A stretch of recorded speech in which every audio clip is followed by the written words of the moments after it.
Okay, so this is Imperialism 101 here. This is going to change the way you see the world. You're not going to be able to go back, and we're going to get into it. There's a lot of you think you're independent countries. You're kind of seeing like the havoc with like Europe and America right now. I'm going to change the way you see things.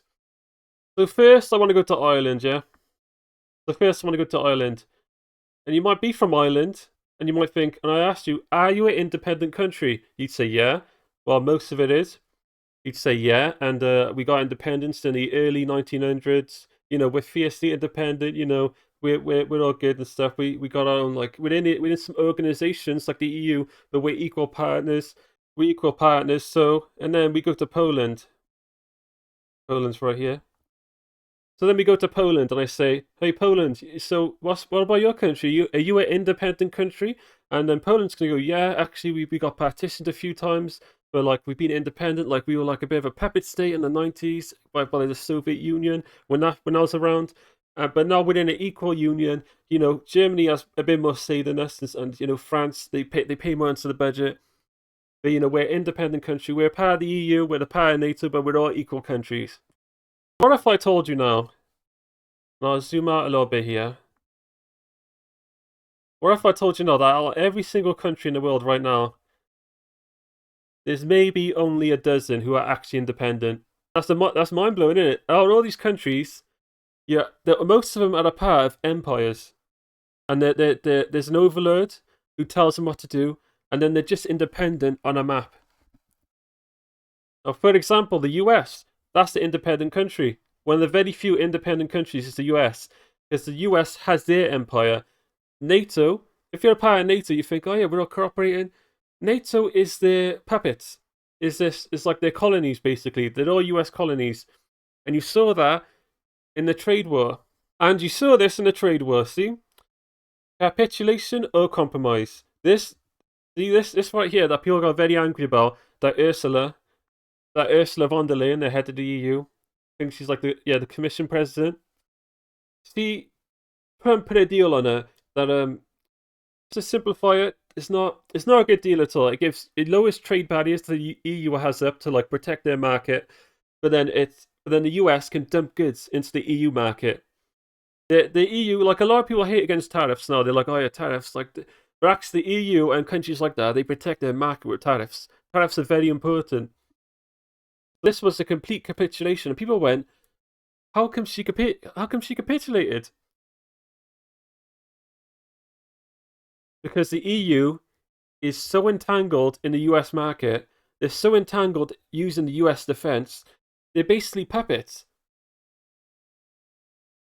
They could not take the high tariffs. All of Europe, and they couldn't, if the US stopped defending them, which now is looking like they're going to stop defending them anyway with Greenland.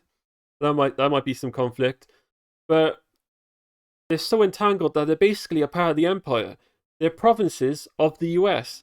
How can you say you're an independent country if your security is owned by someone else and you can't even place tariffs on someone else? They decide what tariffs you put on them. Understand? Then furthermore, before you can do anything, you have to ask the US. This happened in the Suez Crisis, see? Israel, France, and the United Kingdom, Britain, wanted to independently invade Egypt, get them up from the Gaza Strip, and like secure the Suez Canal, which most European shipping goes through the Suez Canal. But then they never asked the US. They never asked the United States, oh yeah, can we do this? So the United States got so pissed, they started selling off British bonds, almost crashed the economy. And this is when both Britain and France went, oh, we can't even decide what to do on our own. We have to be attached to the US foreign policy. And then this is why France, they created the EU, I think the EU was already created, but they started integrating with the EU even more. They started integrating with the EU, then the United Kingdom, they started hanging to the USA's leg more, the Americans' leg. Then Israel started hanging to the Americans' leg because they went, okay, we need to be attached to America's leg if we want to do anything. So all these countries are puppets in their own way. France is a bit less of a puppet.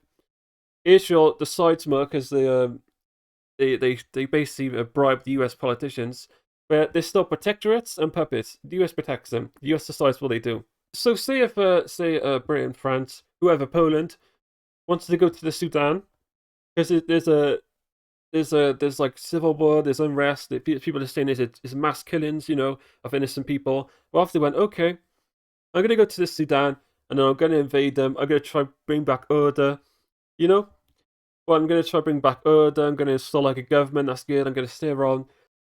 Or if they wanted to do that just on their own, this foreign policy, just like a normal country does, like the U.S. They invaded Venezuela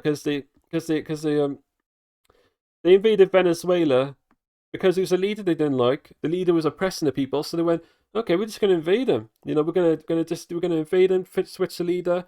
What if a European leader wanted to do that? They'd have to ask the US for permission, yeah.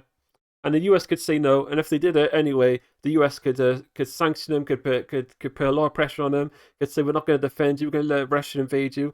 These aren't independent countries. Your provinces of an empire, pretty much. Okay, let's look at the EU now, because like I said earlier, Poland, you're like, okay, I'm part of the EU, and we're like equal members. Not really, because look, who tried to unite Europe before? You had Napoleon, you had big AH, the German National Socialists. I don't know if I can say the name on YouTube, but big H tried to unite Europe. That was the Third Reich. They went, okay, the Third Reich is going to be like before. It was the Holy Roman Empire. Then it was the German Empire, which had a large part of Poland and stuff. And that was going to be the Third Reich, which is Germany, Austria, but then like pretty much all of Europe, 80 million Germans, and then like the 200 million Europeans all working together. A new order in Europe. And Germany tried that. And what did Germany come into conflict with Russia over in the World War II? They went into conflict because they needed Ukraine's resources. Germany needed Ukraine's resources, and that brought them into conflict with Russia. Yeah, that brought them into conflict with Russia. What's Europe and Russia in conflict today over? They're in conflict over Ukraine's resources. Russia wants control of them in their empire sphere of influence, and Europe wants control of it in their empire or sphere of influence. Because you got to figure as well. Also, it's not just resources. Resources include people as well. Because people think Europe's running out of people who can come and give them cheap labor. Poland's getting richer. All these Eastern European countries are getting richer. That's the main reason about the single market and single movement. Is so you go and you give cheap labor to Germany, to France, Britain when who's in there. It's becoming more and more unpopular to import people from outside of Europe. So they're losing. If they lose Ukraine, they're losing the resources in the ground, and they're losing the people working around. They need this. They can't just keep importing from the Middle East and Africa because the far right's gonna get elected. The reform's gonna get elected. Alternative for Deutschland's gonna get elected. France is one.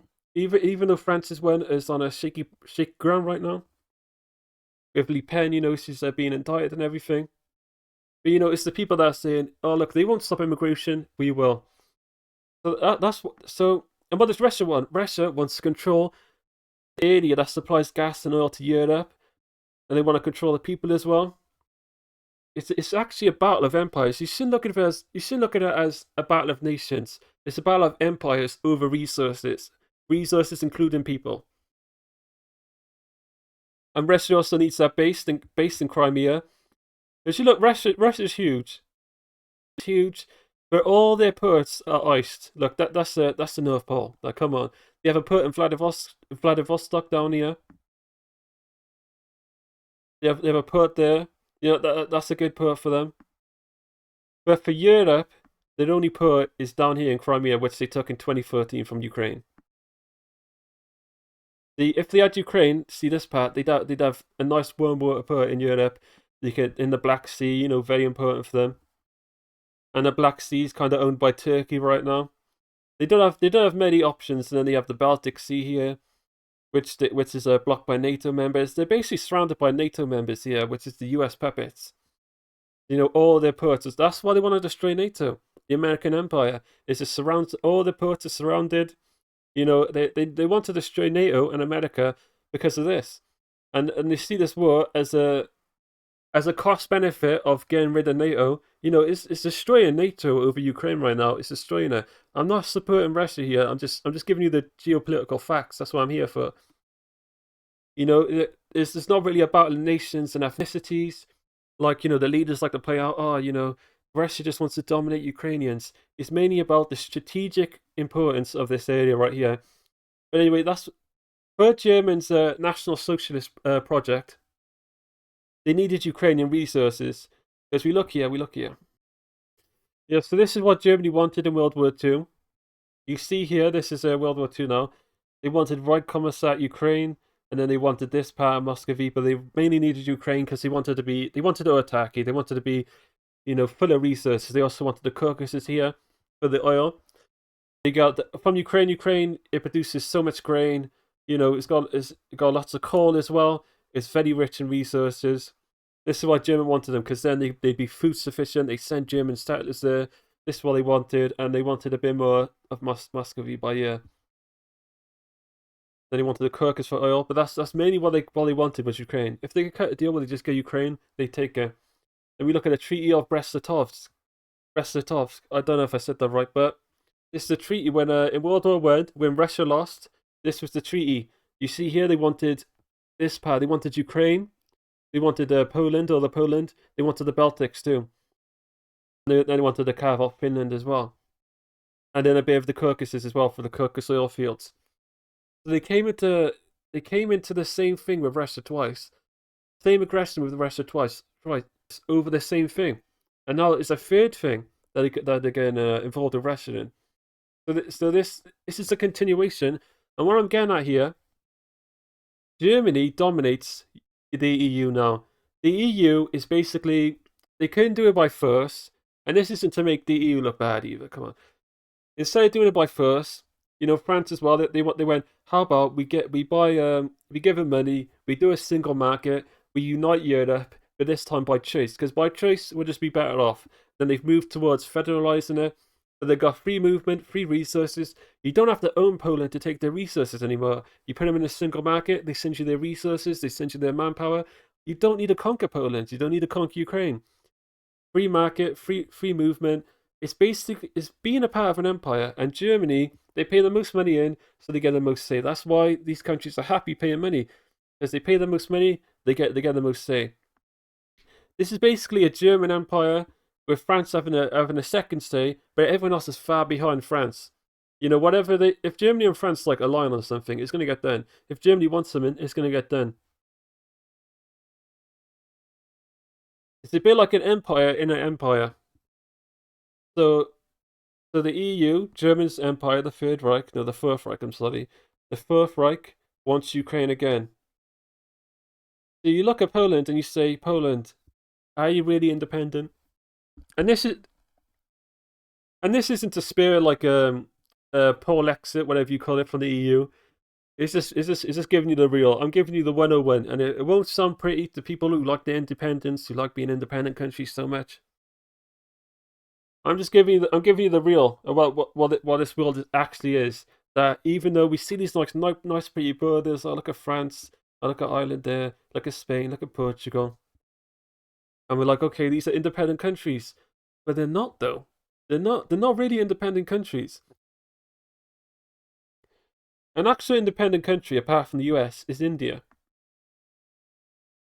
India is the only country that knows the true meaning of independence, and they've done it from the start where they go, we're going to go midway. We're not going to align with any empire. We're not going to align fully with the USSR. We're not going to align fully with the US, even though they ain't that useful, to be honest.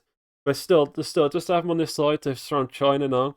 The US would love that if India was like a staunch ally. India, there's not much to trade with them, so it's not been a number one priority. India's kind of getting pulled into Russia's sphere. I mean, with all the news coming out, I mean, they're making drones together, they're reselling Russian oil, but they're still independent. It's still actually an equal partnership that they're in with Russia, and it's still equal. There's no one's dominating them.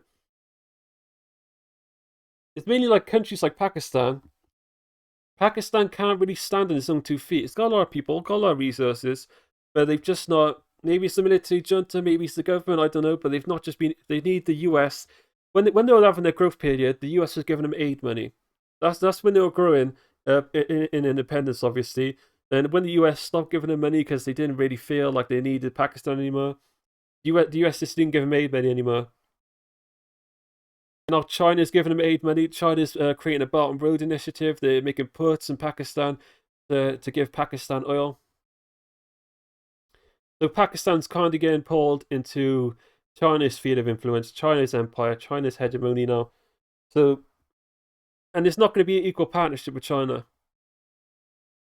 But let's go to China now. Now, China's situation with the world is very insane. It's very crazy when I explain to you because we've got to think about the old colonial empires now. We've got to look at the old European empires here. See, this is the British Empire in red. The China had an empire, but like not European, like a globe spanning empire. Canada, the Spain's empire and stuff. The relationship that made empires kind of work and kind of make money and kind of have reasons to have. The colonies didn't spend tax money to the overlord. They didn't straight up give you money. What it did, it gave you a trading opportunity. So see ya, Britain, there's India. India would make the raw resources like the cotton and stuff. Then they sent to Britain. Then Britain would manufacture it into t-shirts, textiles. They'd make finished ships with it, out the hemp. They'd make the finished goods, the expensive finished goods, and then sell it back. That's called mercantilism, where you're maximizing exports, minimizing imports, and empires they mainly traded within their empires.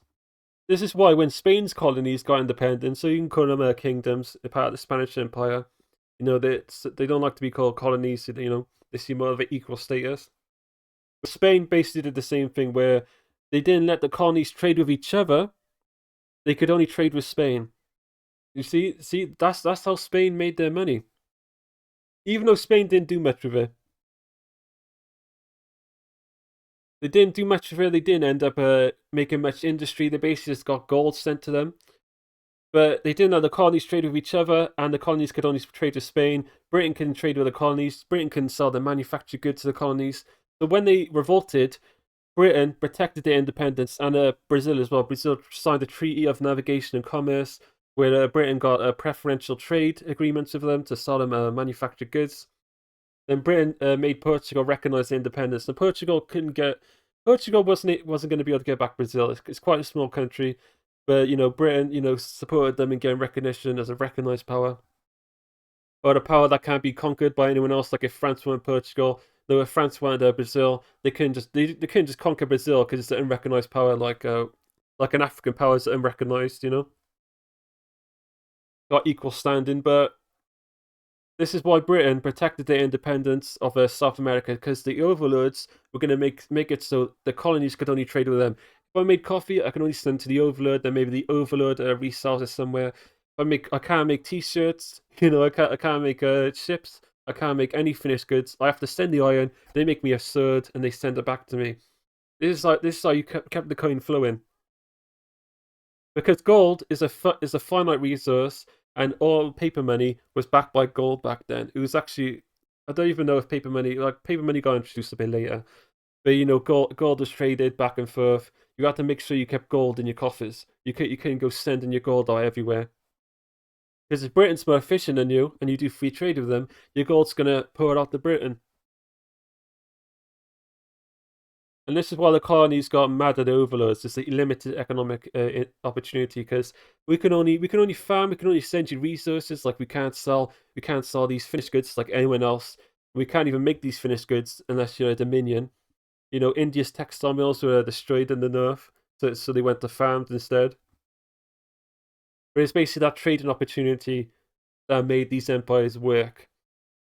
So when I talk about this, and you're like, okay, that's pretty repressive system, that is. Like you can only send raw materials, and then they get all the good high-paying jobs making the finished goods, and they send it back to you.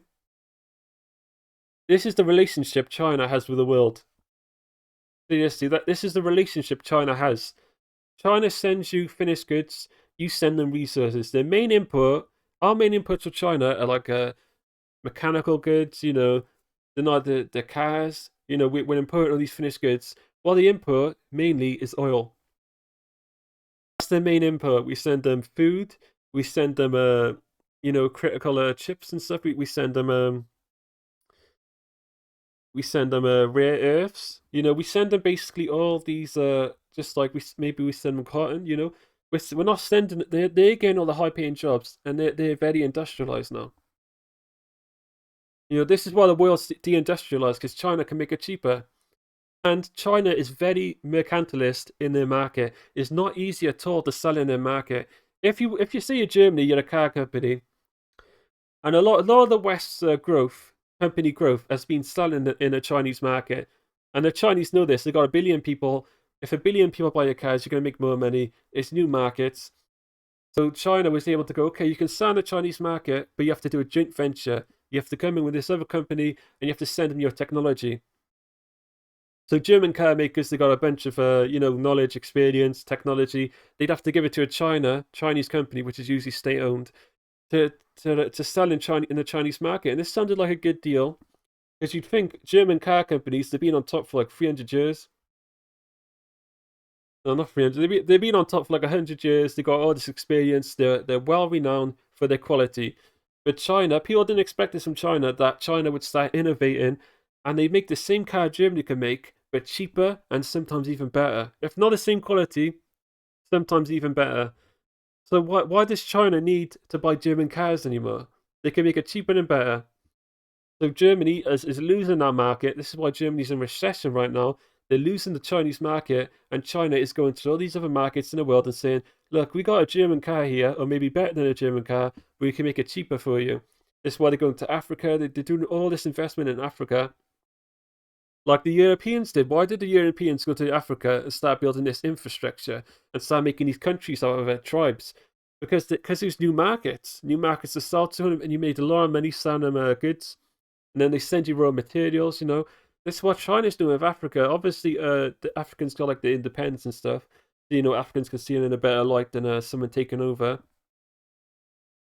This is what they're doing. Africans, if they can't pay back the debts to build their roads, they have to send China raw materials, and then the Africans are buying all their goods because the lower trade barriers. But what can the world send back to China? China, you can't. They've already got all the technology pretty much, except for chips. What can the world send back to China? They can make everything better and cheaper. They're more efficient. They got the infrastructure. The world can't send nothing back to China anymore. And plus, China got these high tariffs where it's hard to sell anything even, because the prices already, they're more efficient, then they add a tariff on top of it.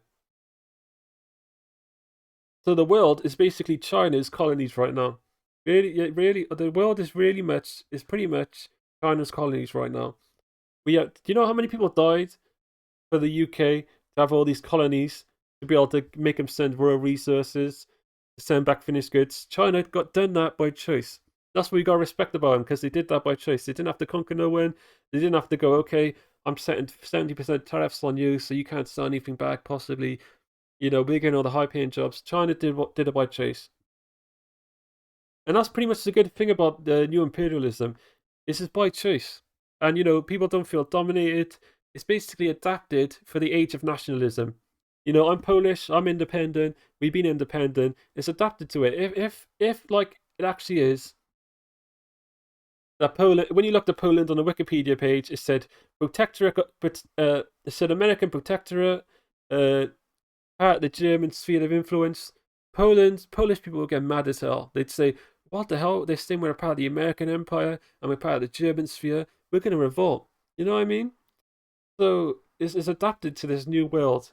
And Ukraine, they're hopping to join it. They can't wait to join the American Empire and German sphere of influence. They can't wait to join it. So it's adapted. Because Ukraine felt like with Russia, they're a part of an empire, but they're not getting much. They're not getting much out of it. They felt like we're pretty poor. We see in the EU all these former communist countries. They join their sphere of influence. They're all rich now. They're not all rich, but they're getting subsidized, getting a lot of money. Because before, the UAE, the United Arab Emirates here, they were called the Trucial States, and openly they were called a British protectorate, and they were part of the British Empire. This is how you did it before, until the 1970s. And it was called the Persian Gulf Residency. Nowadays, no, they didn't have to write down anywhere that they're protected by the US. You know what I mean? That they're part of the US empire. They think they're an independent country. And it's also the US has the reserve currency. To trade with anyone else in the world, pretty much. say you want your France or the Eastern part of the EU. I want to trade with Algeria. I'd have to buy US dollars to sell. I'd have to buy US dollars to trade with them. That's the reserve currency, and because it's a reserve currency, we're forced to buy their debt. So the US has an infinite money printer. The whole world is forced to buy their debt. You know, because we need it to trade. They also have the petrodollar, which means to buy oil, you have to spend it in US dollars, and the and this is why the US is getting more angry. There's the EU, they're trading inside their own bloc with the euro. Then Russia with BRICS and China, they want to make a new reserve currency to trade within BRICS. So the US is kind of losing their dominance, which is why they're going a bit crazy right now. Why they want Greenland, why they invaded Venezuela, because they want to keep that dominance. Because if they don't have the reserve currency, their debt becomes their debt becomes a huge problem. No one's going to want to buy their debt. They're 150% the GDP. They're growing even faster in debt to GDP. So it's going to become, why would I buy US debt?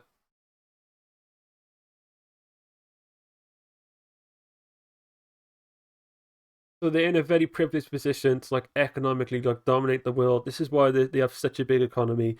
It's basically the reserve currency right now. The state that everyone has to rely on the reserve currency being stable, and it's hard to switch from it.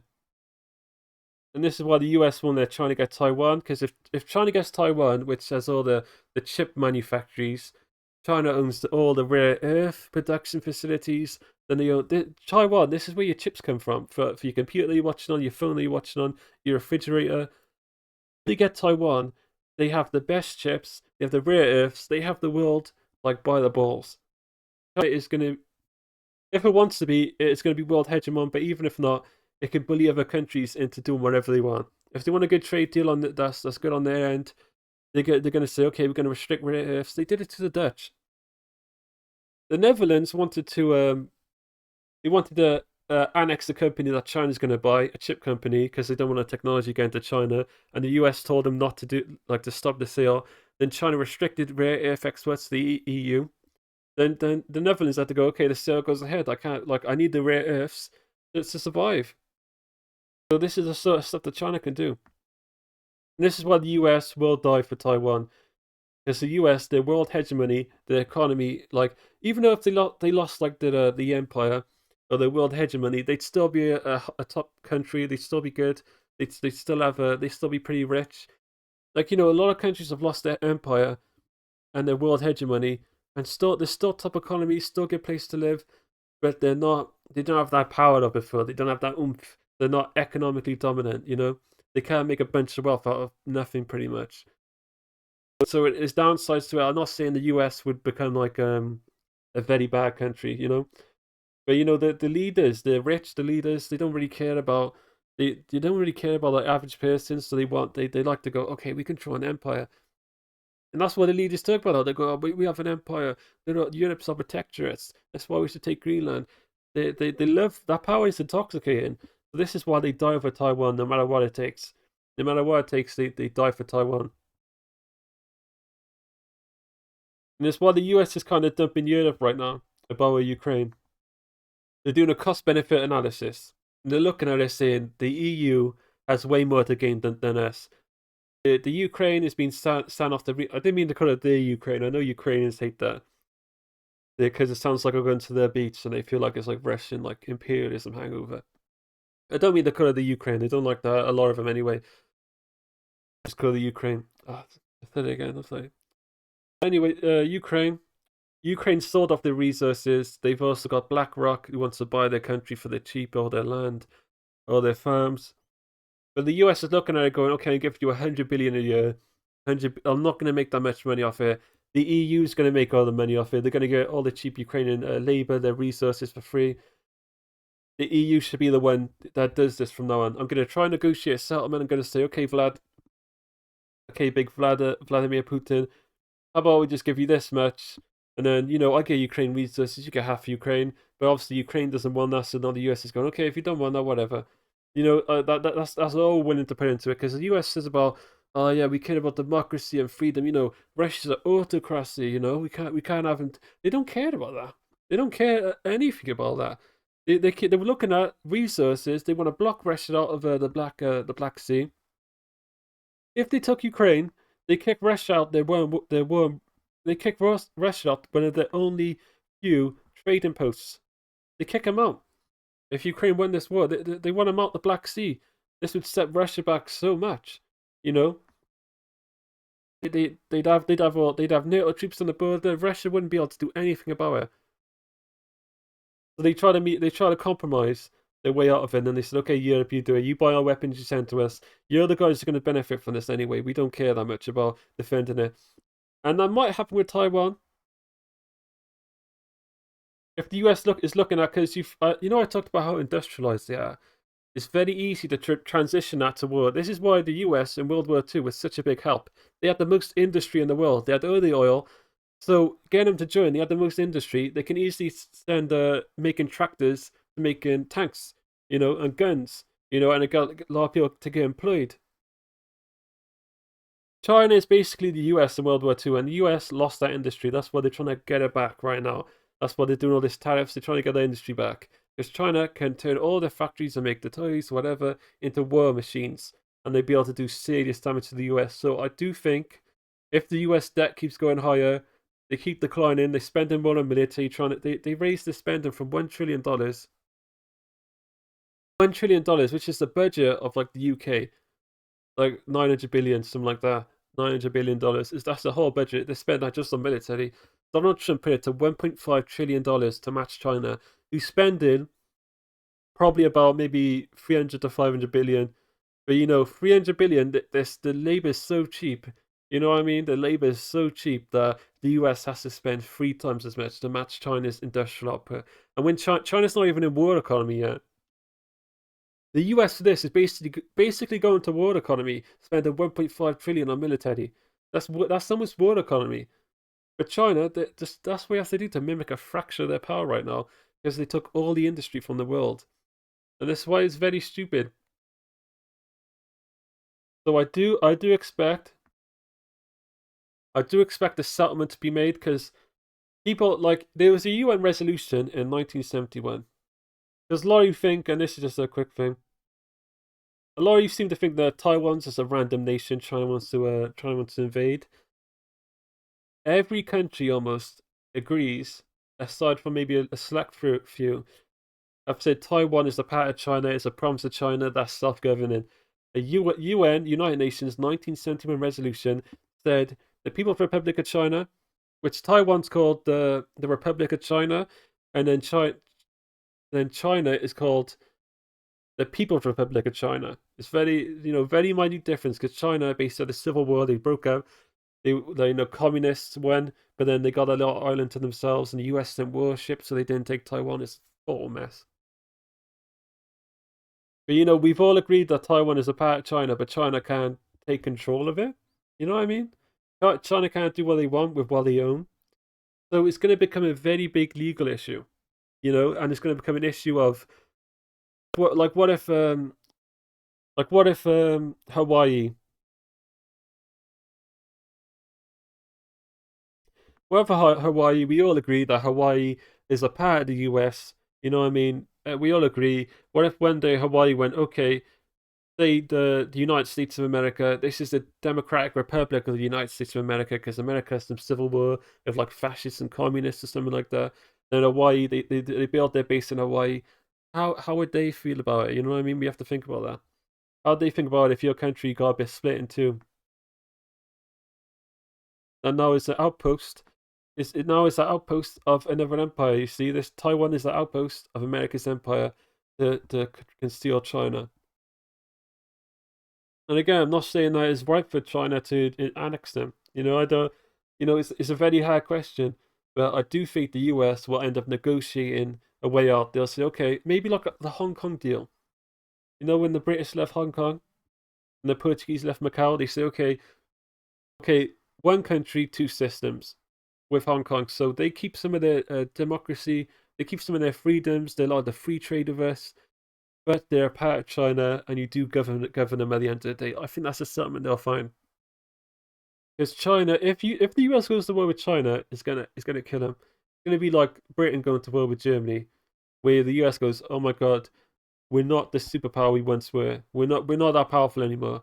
The US still thinks they're the big industrial power from the 1940s who came into world wars with all their oil, all the industry, and they just had so much output of ships. You should see the ship. You should see how many ships China builds compares all their capacity to America.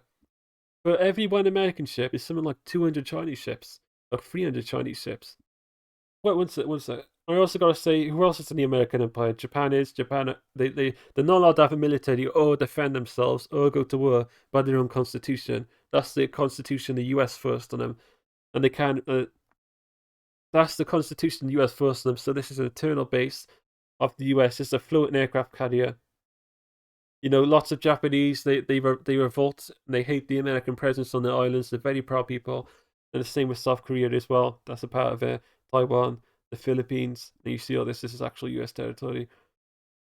That's basically the US empire right there. Singapore, so to a certain extent.